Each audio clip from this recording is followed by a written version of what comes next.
नमस्ते, आप सभी का स्वागत है आज के इस कार्यक्रम में। हमारे साथ जुड़ गए हैं सुमित पीर जी और वो आज हमको बताएँगे कि साहब की हमारी हीरा मंडी में क्या-क्या नई हूरें आई हैं और उनका क्या किस तरह से उनका इस्तकबाल किया जा रहा है।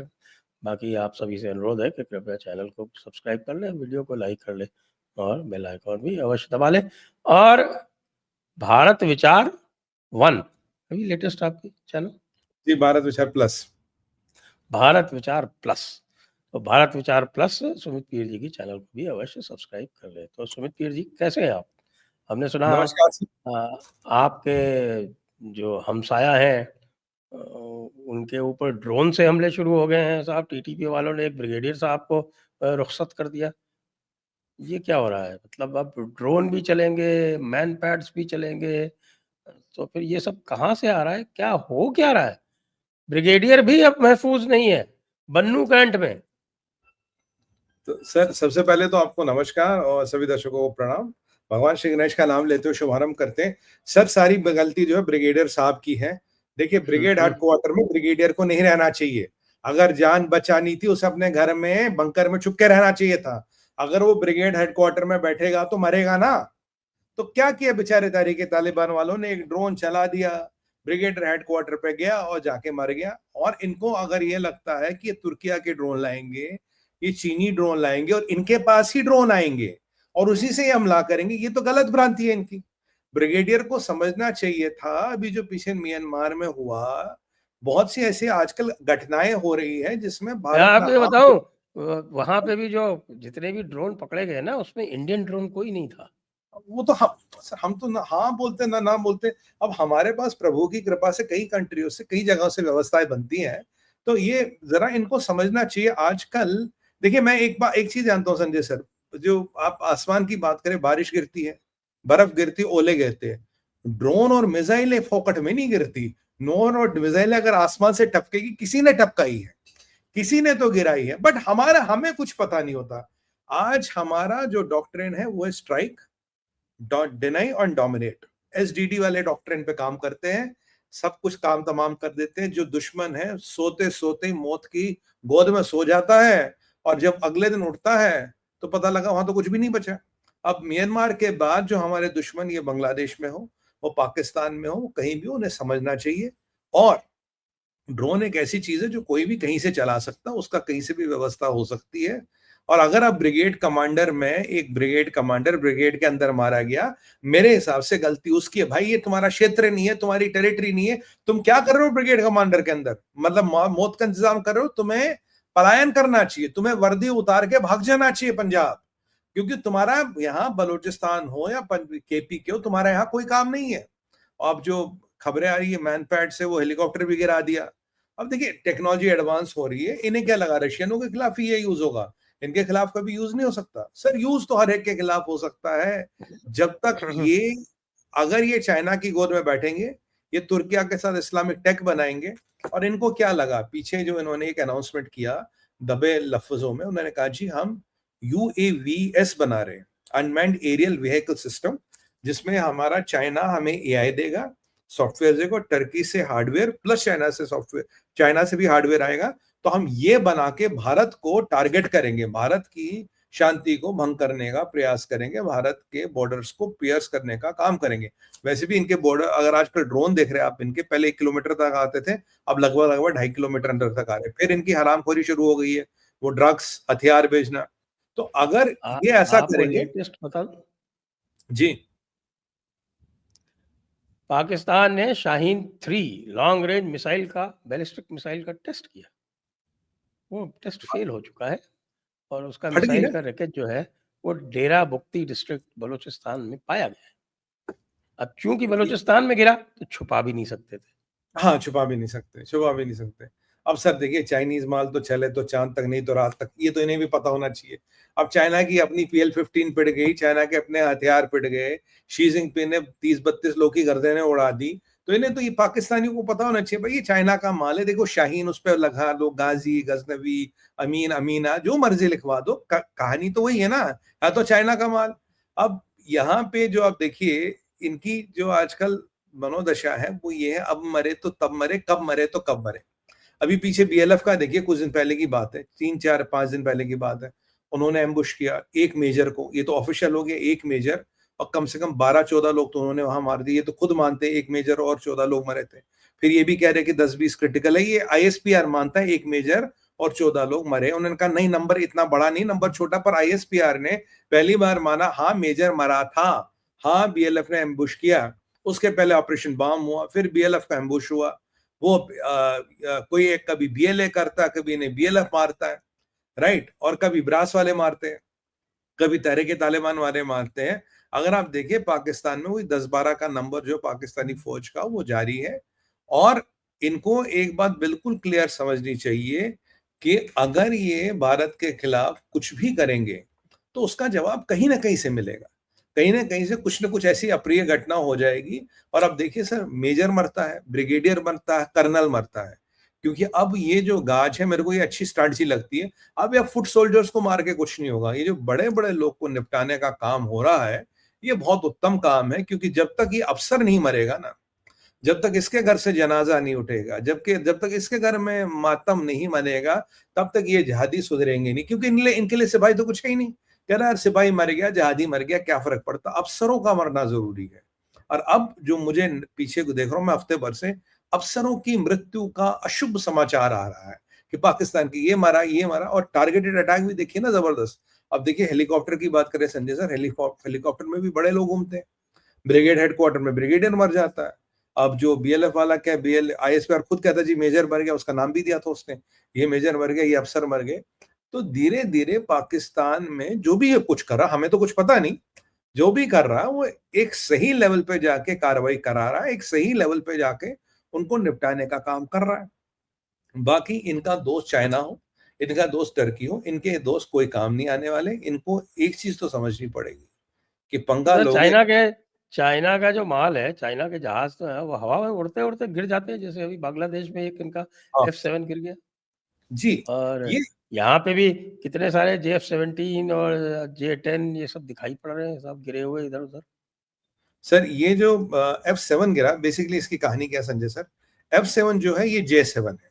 बेसिकली J7 चाइना में चलता है, एक्सपोर्ट वर्जन है F7, पहली बात। J7 क्या है, J7 MiG-21 की जुगाड़ कॉपी है, चाइनीज कॉपी है। MiG-21 जिसको हमने रिटायर कर लिया, आउटडेट हो गया, रशियन ओरिजिनल हाँ, बाहर हमने था। ये आज ये डिक्लेरेशन आ गया है कि सितंबर में अभी 1.5 स्क्वाड्रन बचा है उसका, तो वो उसको भी 1.5 स्क्वाड्रन रिटायर, ये और फेज उसको आउट है। 2 स्क्वाड्रन हमारे पास, हम 2 स्क्वाड्रन आपके तेजस MK-1A से रिप्लेस कर रहे हैं उसको।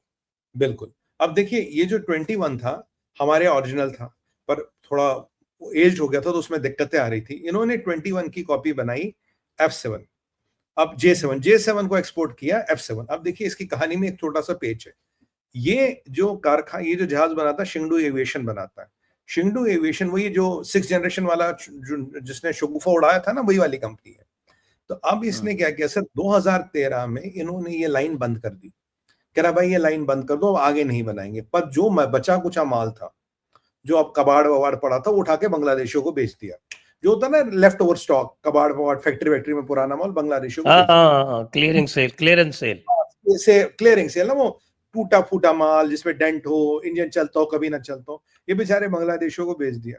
अब मुझे बांग्लादेशियों में बड़ा तरस आ रहा, मैं कहा यार क्या चाइनीज कबाड़ चला रहे हो। पर फिर पता लगा बांग्लादेश को इन्होंने चीनियों ने लारा लप्पा दिया, कहता देखो तुम ये जहाज ले लो, तुम्हें ट्रेनर लेने की जरूरत नहीं है कोई भी। कह रहा कैसे साहब, कह रहा ट्रेनर हमारे पास बहुत पड़े, चाइना आ जाओ, पायलटों को हम ट्रेन कर देंगे ट्रेनर पे फ्री में। तो बांग्लादेशी फंस गए, उन्होंने जहाज ले लिए। अब मुझे लगा यार चलो कोई बांग्लादेश गरीब मुल्क है, ये पन्ना मंडी वाले शायद इन्होंने गुर्बत में, शायद इन्होंने मुफलिसी में, शायद इन्होंने वो कहते हैं ना वो फुकरापंती में जहाज ले ली। इनकी औकात नहीं बांग्लादेशों की, हमें पता है तुम कबाड़ी लेते हो मार्केट में, सेकंड हैंड थर्ड हैंड माल उठाते हो, पर कोई बात नहीं। अब फिर मैंने चाइना का अध्ययन किया, मैंने कहा ये जरा देखिए चाइना में इसकी क्या पोजीशन है। I was surprise to see Sanjay sir, ये J7 जो है अभी भी चाइना में उड़ता है। और आपको बता दूं जो चाइना बोस्ट करता है, मेरे पास 3800 फाइटर जेट्स हैं, मतलब जहाज है, जिसमें कुछ हेलीकॉप्टर्स भी, कुछ इंटरसेप्टर्स है, कुछ रिफेलर्स हैं। करीब करीब इनके पास 1900 के आसपास इनके पास फाइटर्स हैं। उसमें से 1900 में से sir, you will be surprise to know, J7 200 249 या 279 के आसपास का आंकड़ा अब भी है, और 200 ट्रेनर है। यानी कि अगर मैं 34 या 3800 जहाजों की बात करूं, करीब करीब 12 से 13% जहाज अब भी J7 है, जिसकी प्रोडक्शन 2013 में इन्होंने बंद कर दी। ये जो चाइनीज एयरफोर्स कहती है कि मेरे पास इतने जहाज है, ये है उसकी औकात। जब आप डीप जाएंगे कि कितने जहाज, कौन सा है, क्या है, लगभग लगभग 400-450 जहाज ये अब भी J7 ट्रेनर प्लस इंटरसेप्टर है। और दूसरी बात मैं बता दूं सर, चाइना में रिकॉर्ड है जो सबसे ज्यादा पायलट मरे हैं दुनिया में कई एयर क्रैशेस में। चाइना में 2000 से ज्यादा पायलट मर चुके हैं आज तक एयर क्रैशों में, जिसका आंकड़ा कभी ये बाहर आने ही नहीं देते।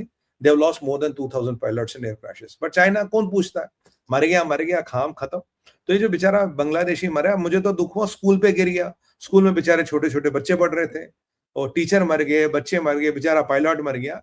बेसिकली गलती इन्हीं की है कि क्योंकि एक तो मिग 21 पुराना, उसकी भी जुगाड़ कॉपी। मतलब ये वही वाली बात हो गई कि अगर आपके पास मान लीजिए टयोटा की गाड़ी है, अब चाइनीज टयोटा आपको दे दे या मेरे को दे दे, बोला भाई ये चला, मैं तो हाथ जोड़ दूंगा, मेरे से नहीं चलेगी भाई, मैं रिक्शे में निकल जाऊंगा, चाइनीज टयोटा में नहीं बैठूंगा। अगर ओरिजिनल टयोटा उसमें तो बैठ जाऊंगा, चाइनीज टयोटा ना ना ना ना, मेरे बस का नहीं भैया, मैं नहीं बैठता। तो ये चाइनीज टयोटा थी, अनफॉर्चुनेटली ये कहानी है चाइना की। और ऐसे कई सारे कांड चाइना ने कर रखे। आपको याद होगा एक बार बांग्लादेश को उन्होंने टैंक भेजी कुछ टाइम पहले, जब टैंक की टेस्टिंग हुई संजय सर, टैंक का वो जो कैनन होता ना आगे का, वो जो होते हैं, कैनन फट गई, 3 बांग्लादेश के अफसर मर गए, और बेचारा एक से वो जो ऑपरेटर था वो मर गया। तो जब फिर वो वाद विवाद हुआ, तो चीनियों ने कहा तुमसे तो टैंक चली ही नहीं। कह रहा भाई एक बात बताओ, जो टैंक हमें बेची, खुद इसको यूज करते हो? कहता हमारा देसी वेरिएंट अलग होता है, एक्सपोर्ट वेरिएंट अलग होता है। अब बांग्लादेशियों भाई, अब तुम यार ये सस्ते वस्ते हथियार उठा लाते हो, किस्तों पे उठा लाते हो, ईएमआई पे हथियार उठा लाते हो, तो ऐसा ही तो मिलेगा ना। और चाइना माल ही ऐसे बेचता है। और जो आपने कहा कि भाई शाहीन गिर गया बलूचिस्तान पे, सर वो भी तो चाइना का ही माल है। अभी देखिए ना, पीछे मुनीर इतना पागल हो गया था, मुनीर ने इनको बोला शाहीन का ना तुम चीनियों से बात करो, इसमें जरा प्रोपल्शन सिस्टम्स का चेंज करो, हम इसको ना आईसीबीएम बनाएंगे, क्योंकि जब हाँ। फर्दो, हाँ हम इसे आईसीबीएम बनाएंगे, काहे को? अच्छा, वही आईसीबीएम के टॉक एक लीक किया था इन्होंने, हैं? हाँ, आईसीबीएम हम इसको बनाएंगे, तुम्हें क्या करना है, इसका प्रोपल्शन सिस्टम ही तो चेंज करना है। अब आप बोलोगे ये पाकिस्तानी जिनसे साला साइकिल नहीं बनती, साइकिल भी के पुर्जे भी इंपोर्ट करके पाकिस्तान में जोड़ते, ये प्रोपल्शन सिस्टम कहां से बनाएंगे? चाइना ही तो फोन करना था। हाँ, कुछ 1000 एकड़ जमीन और गिरवी रखते उसके लिए, वो अलग बात थी। उन्होंने बोला तो चाइनीज ने बोला भाई हम तुम्हारा प्रोपल्शन सिस्टम बना के देंगे। इन्हें डर क्या लगा, इन्हें ने कहा या अल्लाह ये क्या हो गया, अमेरिका ने और इजराइल ने मिलकर ईरान के अंदर जाके हमला कर दिया, कल को ये भारत भी अमेरिका के साथ मिल गया, भारत भी इजराइल के साथ मिल गया, या अल्लाह हमारे कोहटा पे हमला कर दिया तो क्या होगा? हमारे ये डेरा गाजी खान पता नहीं चलता नहीं चलता, जो कुछ चलता चलाता कोई भी है, अगर उस पर हमला कर दिया तो क्या हो गया? तब से इनको लग गया डर, कह रहे यार ये हमें आईसीबीएम चाहिए, अब इस्लामिक बॉम्ब के लिए आईसीबीएम चाहिए। तो मुझे लगता है शायद उसकी टेस्टिंग वैसे चीनियों से करा दी होगी। अब चाइनीज माल है, गिर गया, टूट गया, खत्म हो गया, तो मुनीर को जरा बता दे कोई, अरे भैया ये सपने देखना छोड़ दे। और सबसे इंपॉर्टेंट चीज, हाँ अभी मुझे याद आई, आपने कल परसों का ये न्यूज़पेपर वगैरह में एक बड़ी इंटरेस्टिंग स्टोरी आई है संजय सर। समाचार ये आया, ये जो डेमियन साइमन है, ये जो जियो पॉलिटिकल और ये जियो सैटेलाइट इमेजरी वगैरह को स्टडी करता है, इसका एक टाइम्स ऑफ इंडिया की बात है कल या परसों की, उसने एक बड़ी जबरदस्त चीज कही। कहता भाई गूगल ने लेटेस्ट इमेजरी जारी की है, मैंने गूगल की लेटेस्ट इमेजरी डाउनलोड कर ली। कह रहा एज पर दैट इमेजरी आप देखिए जो कैराना हिल्स है, इसमें एक खड्डा दिख रहा है जो पहले ही नहीं था सिंदूर के पहले। और जब उस मतलब क्या कहते हैं गड्ढे को इंग्लिश में क्या कहेंगे, जब उसको अध्ययन किया मैंने, जब उसका अध्ययन किया, तो it looks like it has there has been a missile hit. ये एरियल बॉम्बिंग क्रेटर का क्रेटर क्रेटर, हाँ ये क्रेटर का जो नेचर बताता है, ये एरियल बॉम्बिंग का हिट नहीं है, ये मिसाइल के हिट से हुआ है। तो ये मिसाइल के हिट से गड्ढा, तो अकॉर्डिंग टू डेनियल साइमन, जो हमारे मीडिया ने भी बड़ा बड़ा अपना कॉलर ऊंचा करते हुए कैरी किया, हमें भी बताते हुए अत्यंत खुशी हो रही है कि एक मिसाइल जाके कैराना हिल्स में तो लगी है। और ये भी कह रहा कि भाई वही वाला लॉजिक है, जो एयरक्राफ्ट वेंटिलेटर्स हैं, जो शाफ्ट्स हैं, उनको डैमेज किया गया। अब सवाल ये है सर कि अगर वहां मिसाइल लगी, मुझे भारती साहब का स्टेटमेंट याद आ रहा है, एयर मार्शल भारती का, जब पूछा क्या रहा है, कहता वो कहाँ है, मुझे तो पता ही नहीं। मतलब भारती साहब का वो जो व्यंग्य था, वो जो आंखों में उनकी शरारत थी, वो तो दिख रही थी। अब ये जो कल खुलासा हुआ, कल परसों की बात है। अगर ये क्रेटर वहां हो गया संजय सर, तो इसका मतलब है एक ब्रह्मोस वहां भी गई। अगर अब ब्रह्मोस या जो भी मिसाइल वहां गई है, तो अब सवाल ये है, क्या कैराना हिल कंटेमिनेटेड है? क्या कैराना हिल से रेडिएशन लीक हो रही है? आप याद कीजिए बोरॉन वाला, बोरॉन छिड़का था इन्होंने। आप याद कीजिए रेडिएशन रेडिएशन स्निफर गए थे वहां पे। आप याद कीजिए प्याज इन्होंने डंप किए थे, 2 वैन्स वहां से चली थी जो न्यूक्लियर रिस्पांस वैन्स थी। और आप याद कीजिए इन्होंने वहां अपने स्पेशल फोर्सेस तैनात की, तो उस एरिया को उन्होंने कंसील किया था। अच्छा, जो सरगोदा एयरबेस है, जो रनवे, उसका भी क्रेटर दिख रहा है और यहाँ का भी क्रेटर दिख रहा है। और जो यहाँ का क्रेटर है, that is not by aerial bombing, that is by vector hit. ये भी वो कह रहा है कि एरियल बॉम्बिंग का टाइप नहीं है। अब सवाल ये है कि क्या पाकिस्तान के न्यूक सेफ हैं?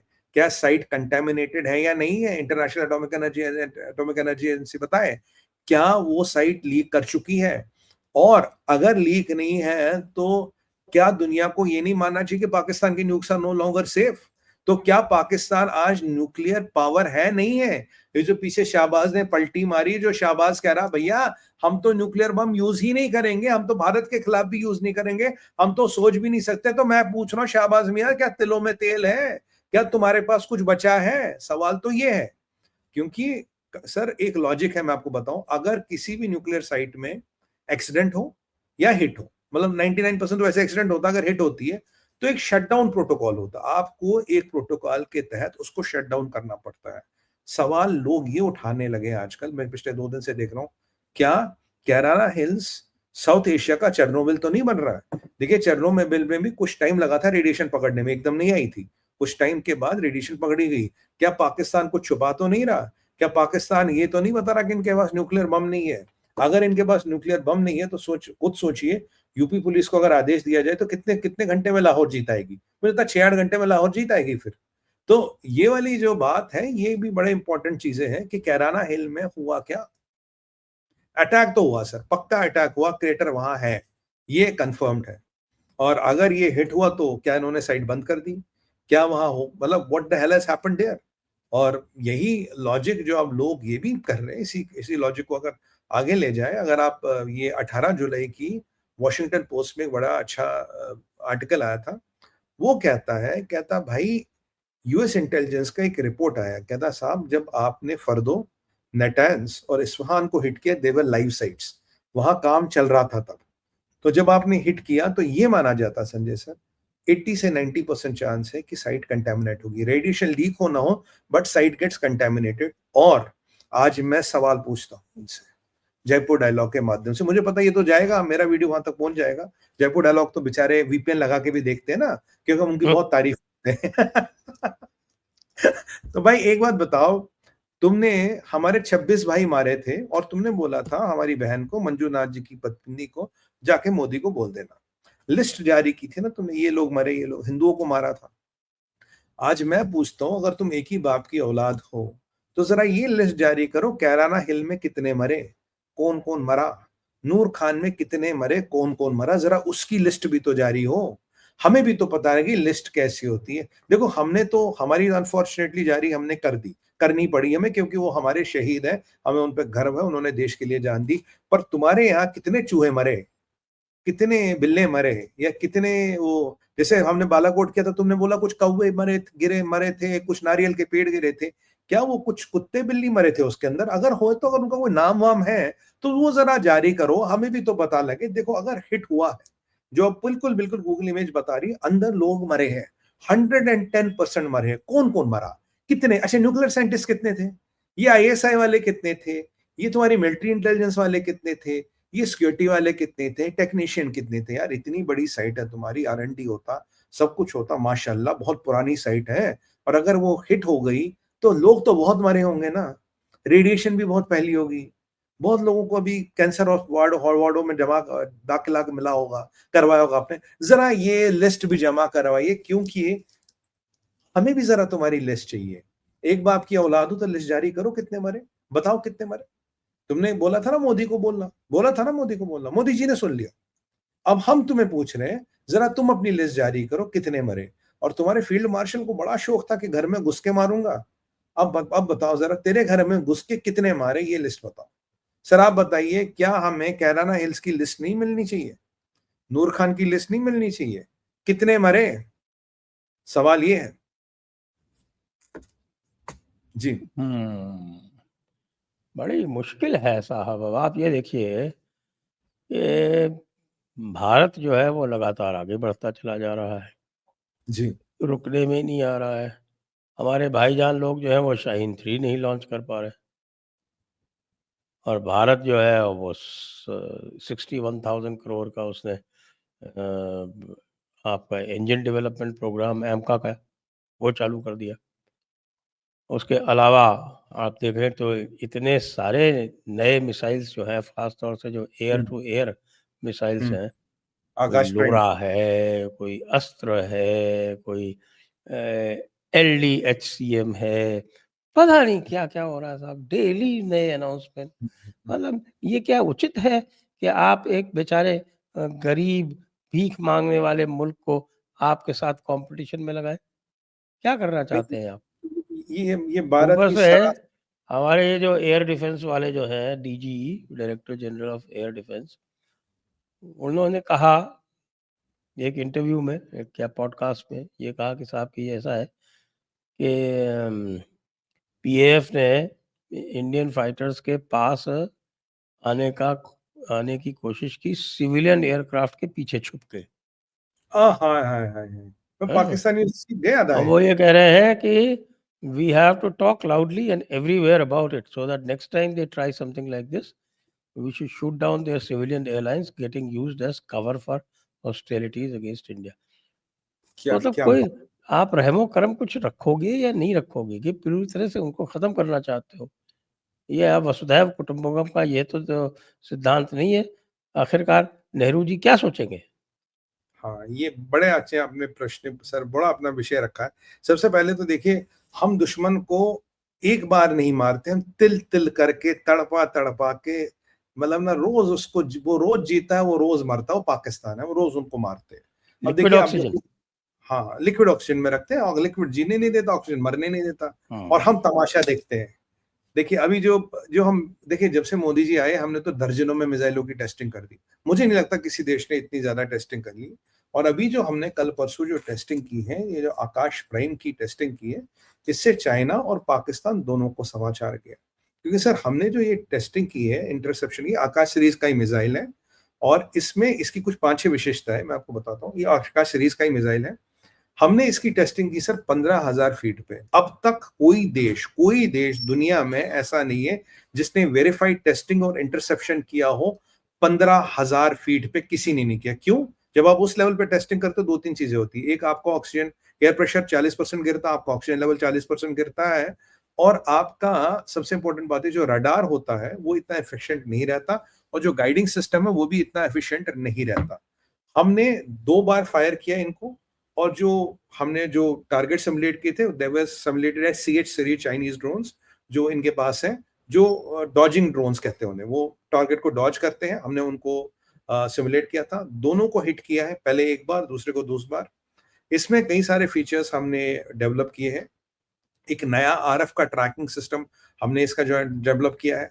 दूसरा, हमने इसमें एक सिस्टम डेवलप किया है, जो एक बार मिसाइल को आप छोड़ दो, तो उसके बाद अगर आपका उसके साथ कम्युनिकेशन हो, मिसाइल अपने इंटेलिजेंस से टारगेट के पीछे आगे पीछे होवर करता है और उसको छोड़ता नहीं है। तीसरी बात हमने जो इसमें डेवलप की है, कि हमने इसकी जो रेंज है करीब 4 से 60 किलोमीटर की है। इसका राजेंद्र 3 रडार है, जो करीब 60-65 प्रोजेक्टाइल्स को कभी भी देख सकता है at given point of time. और सबसे इंपॉर्टेंट चीज है, इसकी कीमत मात्र 20 से 25 करोड़ रुपए है। और अगर आप बराक-8 से कंपेयर करेंगे, 60 से 80 करोड़ रुपए, और पेट्रियट से कंपेयर करेंगे 100 से 150 करोड़ रुपए। और ये बहुत जल्दी हम अपने आर्म फोर्स में ला सकते हैं। तो PLA की 3 जो बेसिस है, होतान, एक होतान है, 2 के नाम मैं भूल रहा हूँ। ये बेसिस अब हमारे रेंज में, जो इनकी तिब्बत में बेसिस है, ये हमारे होतान रेंज है, में।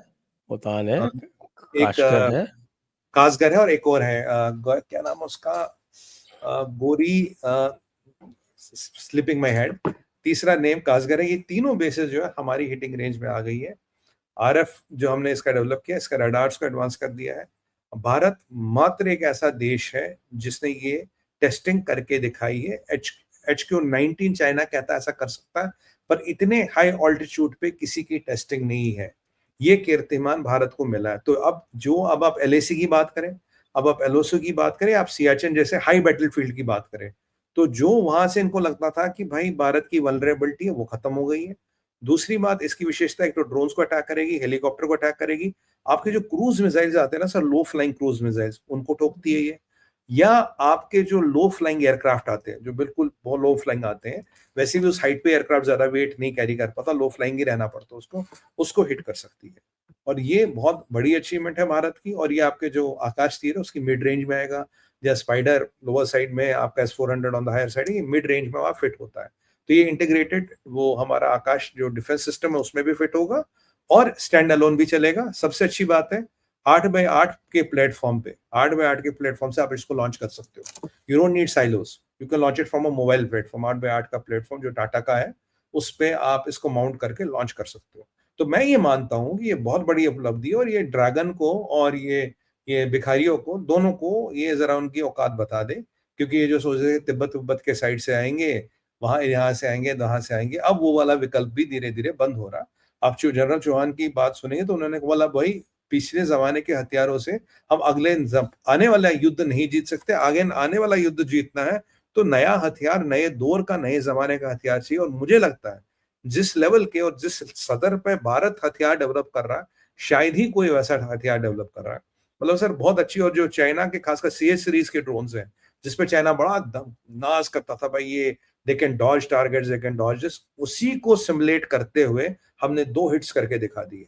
और ये सब वेरी सक्सेसफुल टेस्ट। और वैसे आकाश सीरीज की बात करें तो उसमें तो करीब 3 दर्जन से ज्यादा टेस्ट हो गया, 30-35 हो टेस्ट गया हो ना, गए। आकाश प्राइम का भी तो हो गया ना लास्ट हाँ, वही आकाश ये प्राइम की मैं बात कर रहा था अभी। मतलब हम्म। आकाश सीरीज की तो उसी का एनहांसमेंट है ना। तो उसके जो ये टेस्ट है, ये एक बड़ा हमारा अचीवमेंट है।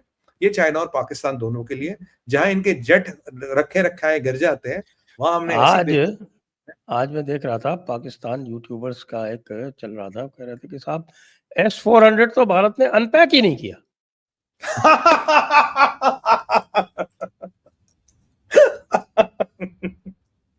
मैं कह रहा हूँ सर, ये ISPR वालों ने कितनी कौन सी निकम्मी फौज डाल रखी है। देखिए, पहले उनसे मीम ठीक नहीं बनते, पहले उनसे फोटोशॉप ठीक नहीं होता। अब ये जो और निकम्मे मैं कह रहा हूँ कि भाई हमने मारा है, एक आपका जो 315 किलोमीटर वाला जो किल है, तो हमने मारा ही है ना। ये कहते नहीं नहीं नहीं नहीं, आपने तो वो खोले ही नहीं। तो मैं कहा भाई तुम बता दो किससे मारा है। कि नहीं नहीं नहीं नहीं, ये तो आपने जो ये आपके लोकल वालों से मार दिया। अरे भाई तो नहीं बोला समझाओ तो यार, लोकल वाले किससे मार कौन दिया। सा हाँ, बताते ही नहीं अच्छा, हो यार तुम लोग। नहीं वो कह रहा होगा अरे आपने सलीम भाई से बाला बनवाया होगा, उसको गुलेल पे लगा के चला दिया।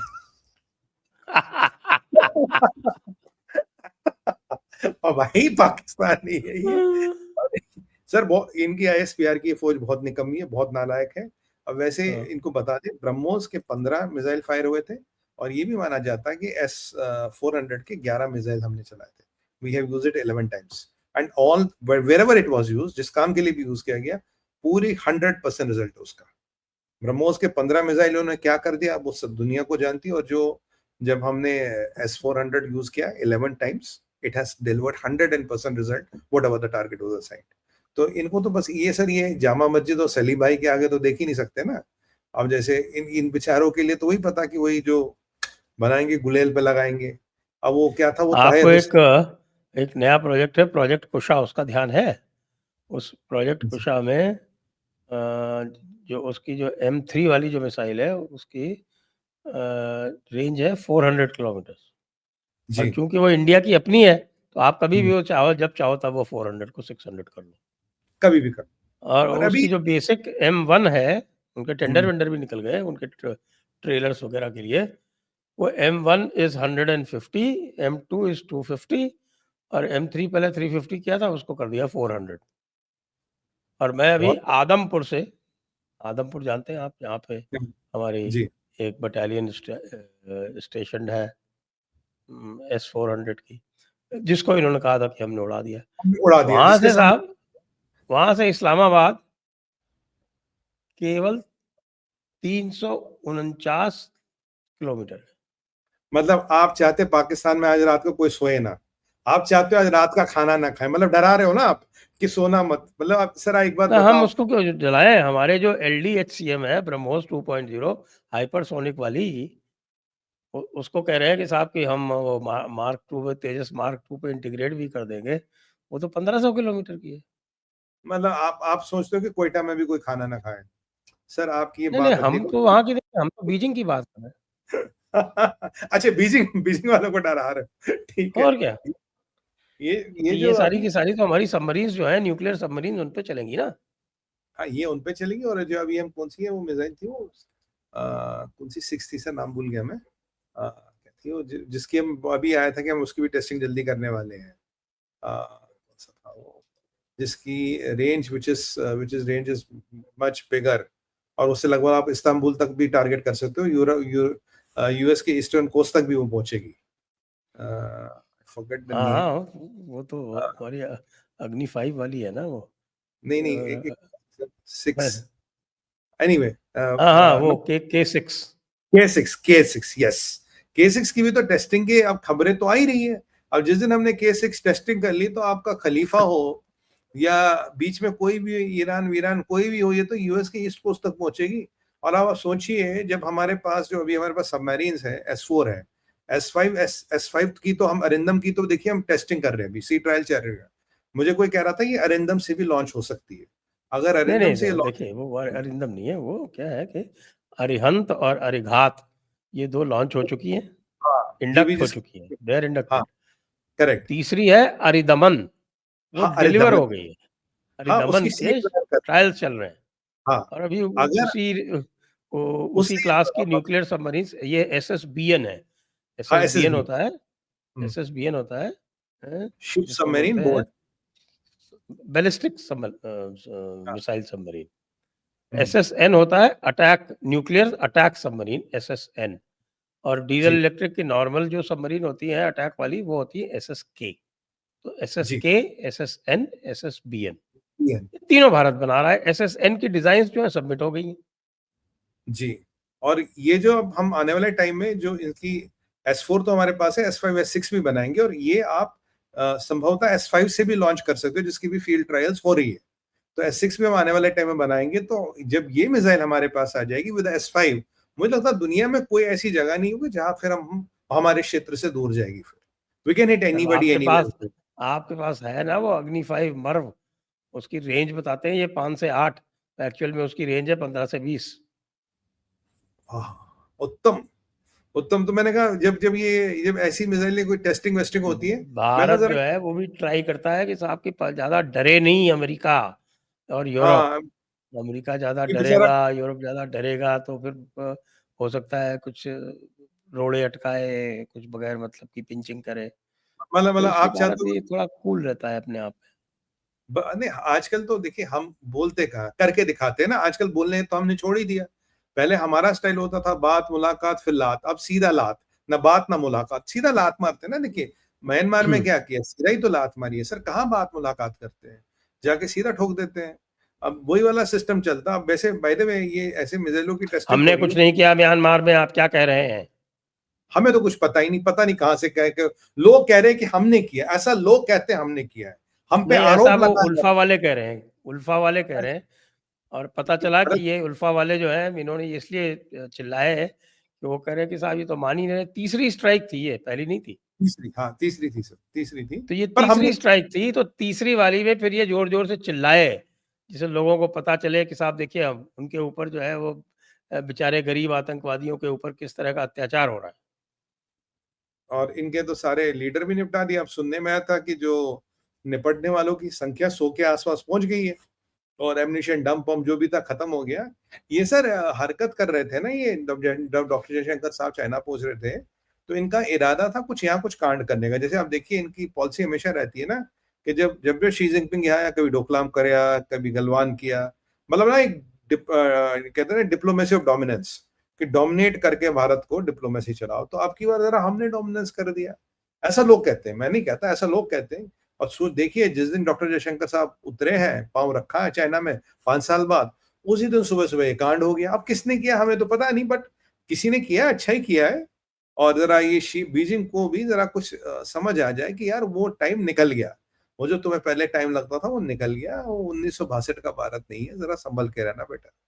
वैसे अभी सर चाइनीज ने भी देख लिया कि भारत में दमखम है, चाइना ने देख लिया भारत के पास बहुत हथियार है, और देखिए ना अब इतने सालों बाद पहली बार चाइना के एयर चीफ को पाकिस्तान जाना पड़ा। मतलब इतने साल में आज तक नहीं गया, आज जाना पड़ा उसको, क्यों?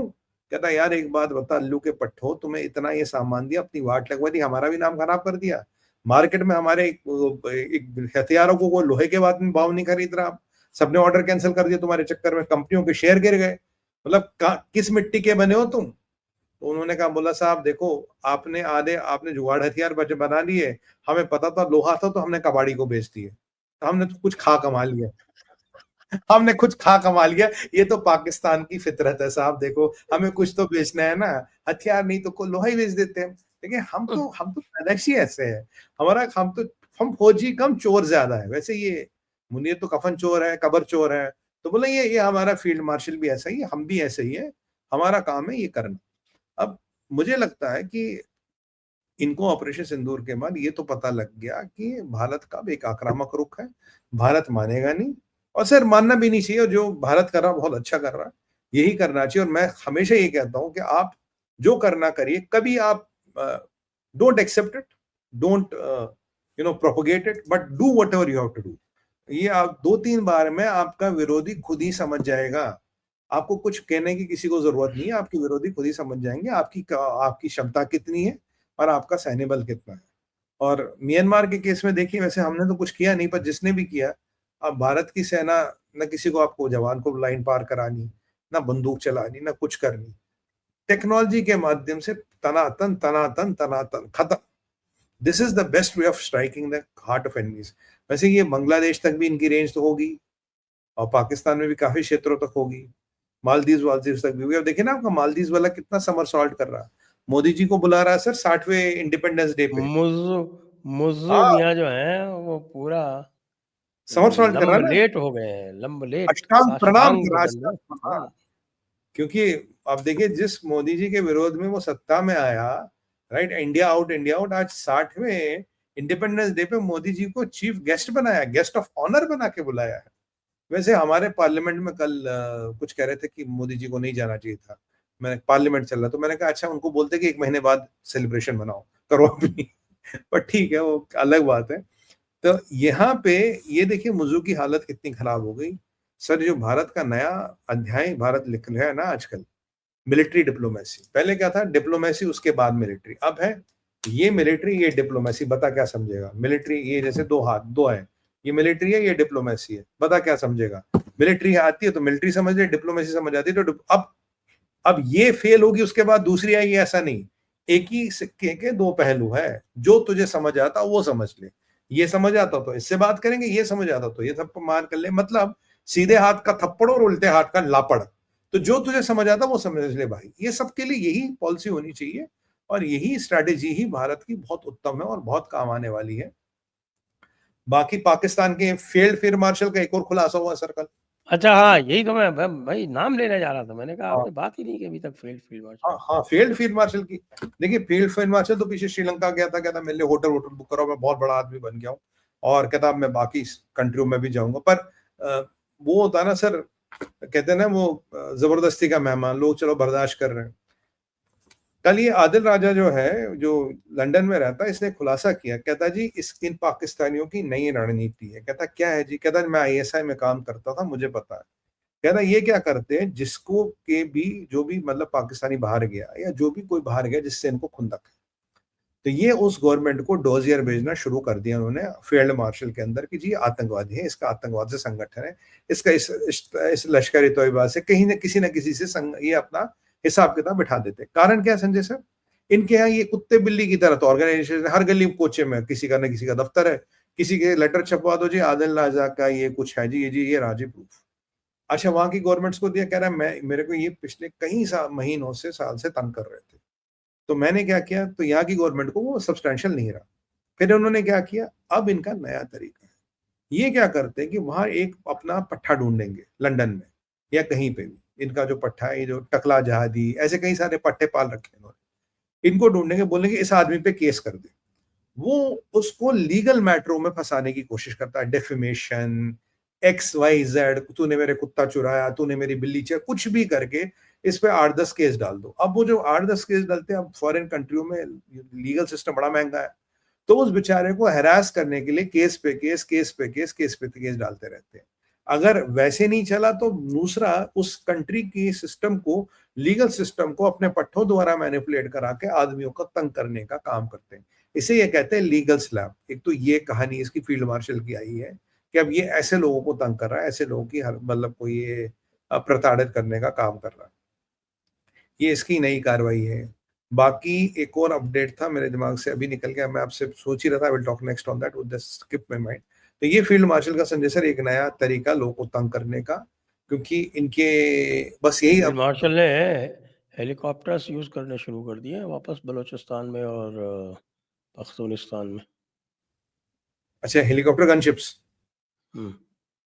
तो उसी को तो ठीक है, उड़ाया ना वो मैनपैड से। तो अच्छी बात है ना। शू, रशिया भी तो जाता था ना हेलीकॉप्टर लेके, तो उनके साथ हुँ। भी जो हुआ है, इनके साथ भी यही होना चाहिए। अब पर इन्होंने दिया किसने सर, ये आपको पता है किसने दिया? हाँ, मुझे पता है, किसने दिया? तालिबान ने। अच्छा, पर ये तालिबान तो आप कह रहे थे ये गया तो था ना इनका, कौन कह रहे थे, आपने अभी तो कहा था वो गया था इनका वज़ीर दिफा तालिबान अफ़गानिस्तान रोने। इनका वज़ीर दाखिला मोहसिन हाँ, नकवी, ये गया अफ़गानिस्तान जी, और अफ़गानिस्तान ने कहा कि भई ये देखो हम तुम बिरादर हैं हुँ, और बिरादर के नाते तुम ये टीटीपी को कंट्रोल करो भई, ये टीटीपी जो है तुम्हारे यहाँ से ऑपरेट कर रही है। तो बिरादर ने कहा कि देखो भाई, ये पाकिस्तान का अंदरूनी मामला है और हम अंदरूनी मामलों में दखल नहीं करते हैं और तुम वज़ीर दाखिला हो, तो इसलिए दफ़ा हो जाओ। तुमको हमने दाखिल ज़रूर कर लिया, लेकिन अब हम तुमको कहते हैं कि तुम रुख़सत हो जाओ। तो इससे अब तो पहले उनको हमारे इरादे बदल, वज़ीर दाखिला को वज़ीर रुख़सता बना के रवाना कर दिया। रवाना कर दें, बहुत बढ़िया। मतलब ये तुम्हारी इंटरनल प्रॉब्लम है, क्योंकि ब तुम ही ने बनाया, ठीक बात है। अब वो हामिद मीर ने भी तो इनसे एक अरेंजमेंट किया था ना पठानों के साथ, बोला तुम्हारे 8,000 फाइटर मैं केपीके में सेटल कर लूँगा। जो उसने हेड सेटल कर दिए, इन्होंने भेज दिए। अब जब बाद में नदीम जब उनसे मिलने जाता था, बोलता यार हामिद मीर को लाओ, ये हामिद मीर को ले नहीं जाते थे। फिर उन्होंने उसको जेल में डाल दिया, तो अब वो उसके भाई को भी डाला है। तो वो कह रहे थे उनसे, कह रहा भाई एक बात बताओ, जो तुमने हमें कमिटमेंट दी थी कि तुम इनका ध्यान रखोगे, तुम्हारे कहने पे ये वहां गए, अब तुम कह रहे हो ये आतंकवादी है, तो ठीक है आतंकवादी है तो तुम्हें ही तो मारेंगे ना। इसीलिए तो वो कह रहा है कि तुम्हारी इंटरनल प्रॉब्लम है, तुम्ही ने तो मंगाए थे, तुम्ही ने तो बुलाए थे, अब तुम्हें मार रहे हो तो अच्छी बात है, तो तुम्हें मारने दो, हम क्या कर सकते हो उसमें। तो ये फील्ड मार्शल यहाँ से भी पिटेगा, वहां से भी पिटेगा सर, जहां जाएगा वहां से पिटेगा।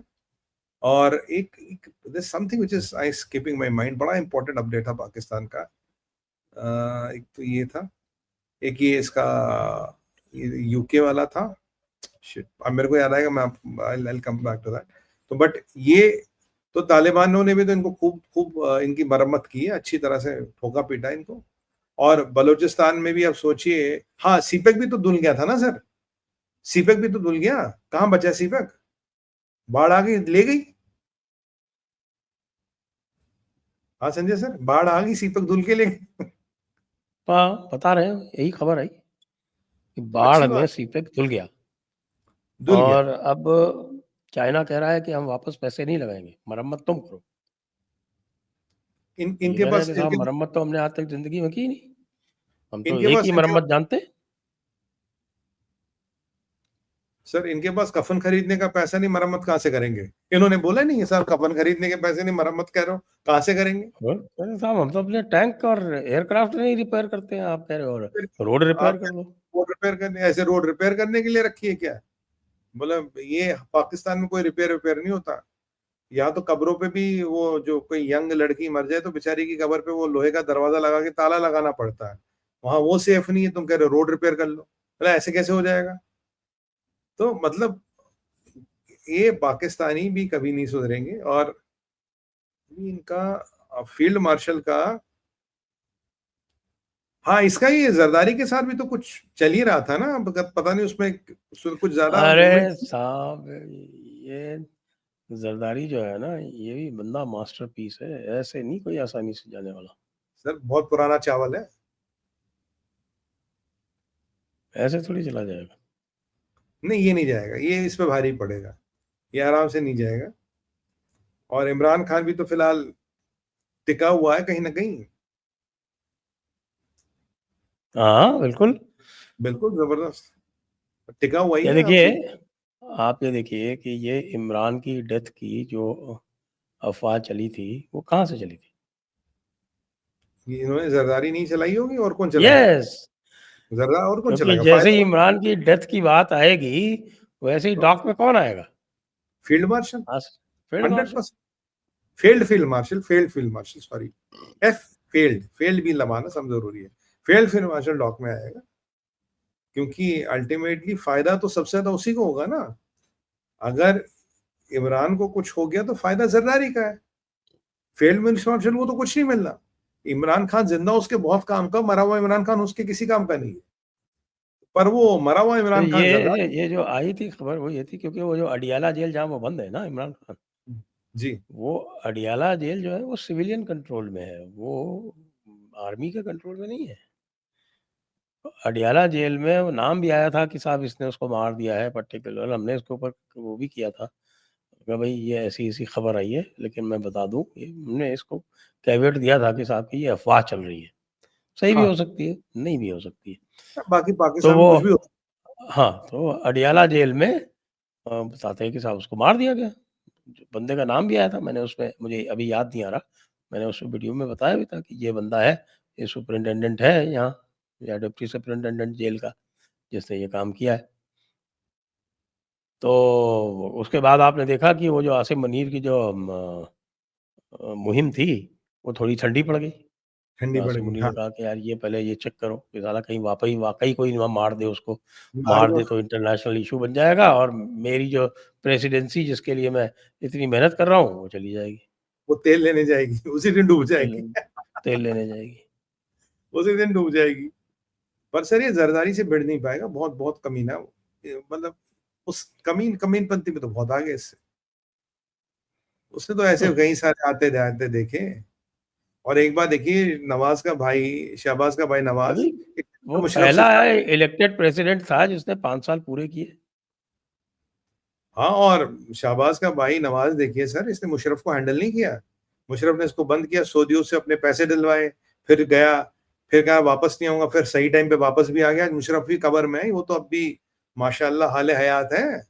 बेटी को पंजाब का सीएम बना रखा है, भाई को प्राइम मिनिस्टर बना रखा है। देखिए बड़े खिलाड़ी तो वही है ना। अब मुशर्रफ जैसे लोग तो कितने आए गए, पर ये शबा, ये शरीफ और ये जरदारी, ये तो अब भी टिके हैं ना। ये तो फील्ड मार्शल को समझना चाहिए, ये तो बहुत पुराने भाई खिलाड़ी हैं। पर कोई बात नहीं, मतलब पाकिस्तान में तो ये है ना कि अ, अपनी बीवी को मरवा के भी वो टिका हुआ है, अपने ससुर को मरवा के भी वो टिका हुआ है। जरदारी बीवी को भी तो मरवाया था उसने, ससुर को भी बेचारा मार दिया था उसके ससुर को, तब भी वो टिका हुआ सर।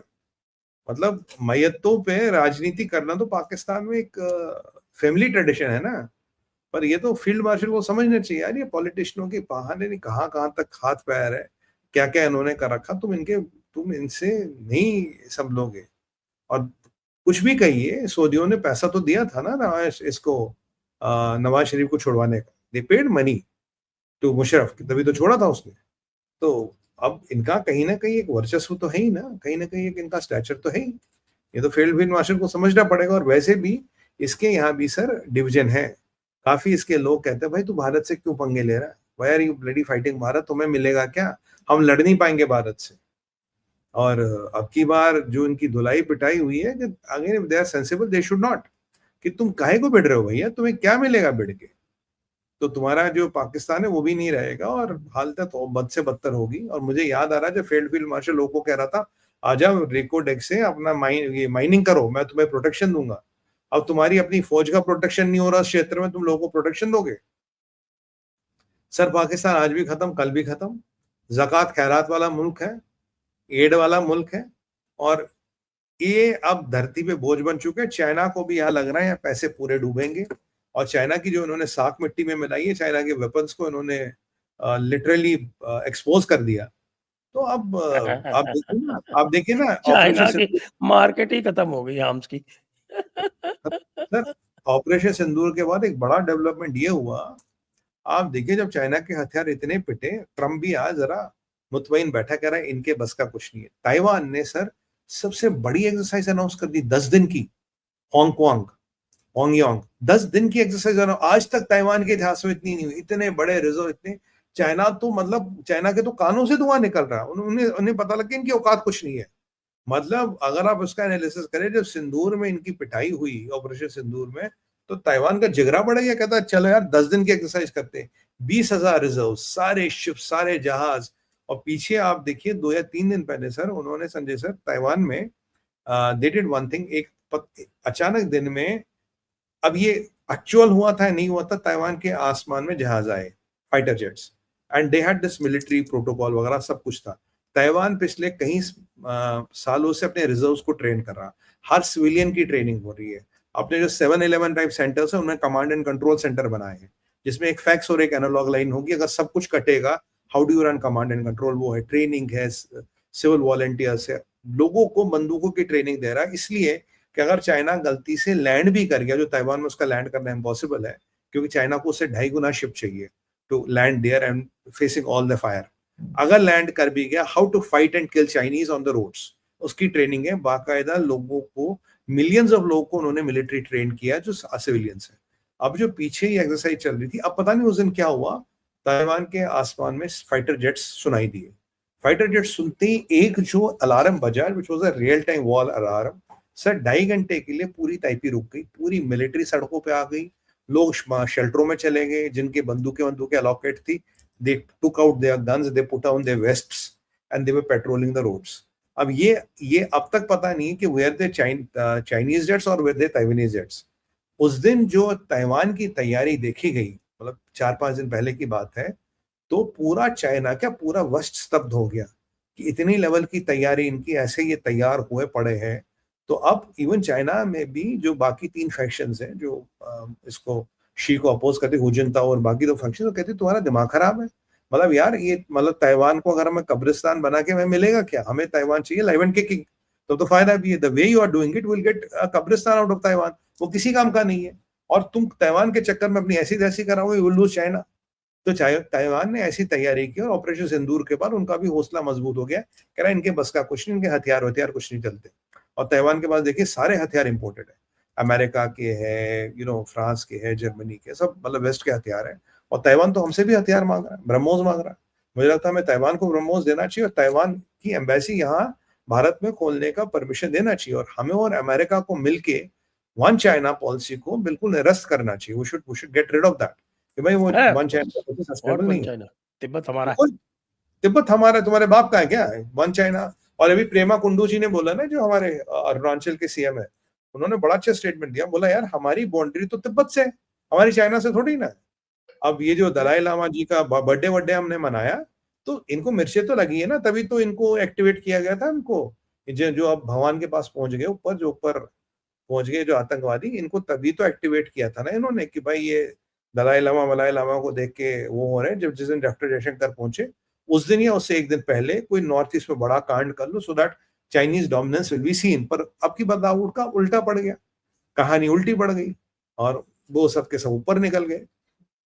तो ये भारत एक नई रणनीति और एक नया एग्रेसिव जो पोस्चर है, बहुत बढ़िया है, और यही करना चाहिए। और ऐसी ही भाषा चाइना को, तो खासकर China only understands the language of power.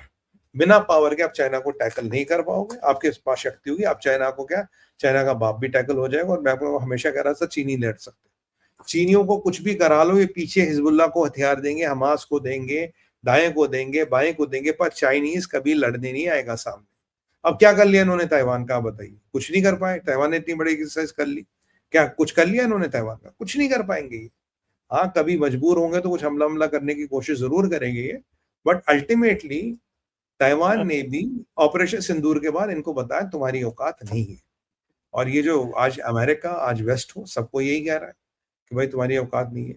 अभी इनका तो एक और खुलासा, पता नहीं आपने देखा संजय सर, हुआ था अभी, इन्होंने क्या किया था कि इन्होंने एक प्लान बनाया, इनका एक प्लान, इनका एक डिप्लोमेट, उसकी बीवी और उसके दोस्त भाग गए रशिया, और रशिया में हाँ, उन्होंने हाँ, हाँ, हाँ, वो सुना सुना आपने? मैंने। उन्होंने रशिया में उन्होंने शरण ले ली। और फिर जब हाँ, रशिया को पता लगा, पुतिन ने बोला बेटा क्या लाए हो यहाँ पे? कहता साहब ये देखो प्लान। कह रहा बनाया क्या चीनियों ने प्लान? कह रहा इन्होंने प्लान बनाया है कि अगर तुम युद्ध हारोगे तो हम क्या हाँ, करेंगे, हम साइबेरिया में आके, मंगोलिया से साइबेरिया आएंगे और जो क्षेत्र जहाँ ऑयल प्रोड्यूसिंग क्षेत्र है रशिया का, उस पर कब्जा करेंगे। अगर हाँ, यूरोप और अमेरिका ने इंटरवीन किया तो ये करेंगे। मतलब जो तुम्हारी मैयत कैसे कैसे उखाड़ेंगे, मतलब उठाएंगे, हरे हाँ, कपड़े में उठाएंगे या लाल कपड़े, मतलब पूरे रशिया पे कब्जा करने की रणनीति पुतिन साहब ये ले लो। आप याद कीजिए, एक बार मैंने ही बोला था जयपुर डायलॉग में शायद, कि एक डॉक्यूमेंट आया था जिसमें ये आया था संजय सर कि एक 8 पेज का डॉक्यूमेंट था, दुनिया की 6 इंटेलिजेंस एजेंसियों ने उसे वेट किया था। उसमें ये आया था कि ये जो रशियन इंटेलिजेंस है उसका इंटरनल असेसमेंट है, हमारा number 1 threat is China, number 1 threat is China. और जब रशिया यूक्रेन की वॉर हुई थी तो पुतिन ने 2 इंटेलिजेंस ग्रुप बनाए थे, एक जो चाइना पे नजर रखता और जो चाइना को इंफॉर्मेशन फीड करता था, क्योंकि चाइना ये देख रहा था कि रशियन हथियार अगेंस्ट नेटो और अमेरिकन हथियार कैसे चलेंगे, ताकि वो अपनी रणनीति बनाए। तो एक जो ग्रुप था जो चाइना पे नजर रख रहा था, दूसरे ग्रुप का काम था चाइना को मिस इन्फॉर्मेशन देना। अरे माशाल्लाह क्या हमारा S-400 चला, क्या हमारी मिसाइलें चली, नेटो के तो छक्के छूट गए, ताकि ये चीनी थोड़े कंट्रोल में रहे। अब आप देखिए जो 2 डॉक्यूमेंट्स के आप परिप्रेक्ष्य में देखेंगे, तो वो लाइट इंटरनेशनल डॉजियर, और जो इसमें वॉल स्ट्रीट जर्नल में भी छपा था, और जो दूसरा अभी आप देखेंगे ये जो डॉक्यूमेंट था जिसमें पूरी योजना थी चाइनीज कम्युनिस्ट पार्टी की, हमें कैसे कैसे रशिया पे कब्जा करना है, और अगर ये परिस्थिति होगी तो ये करेंगे, ये परिस्थिति होगी तो ये करेंगे, मंगोलिया से अंदर जाएंगे, ऑयल रिच रीजन्स को लेंगे, रशिया का तेल पे ऐश करेंगे। मतलब this is what China is ultimately, you know what you are dealing with. तो ये तो हमें भी समझना चाहिए ना भाई, किसी के होते नहीं है ये अल्टीमेटली किसी के नहीं है। अब पाकिस्तान जो आपके सामने है, और पाकिस्तान तो वो कहते हैं ना, मुंह से काटते हैं तो पेट से काटने वाले लोग हैं। तो that is the only difference between them. तो आइए चर्चा को यहीं विराम देते हैं।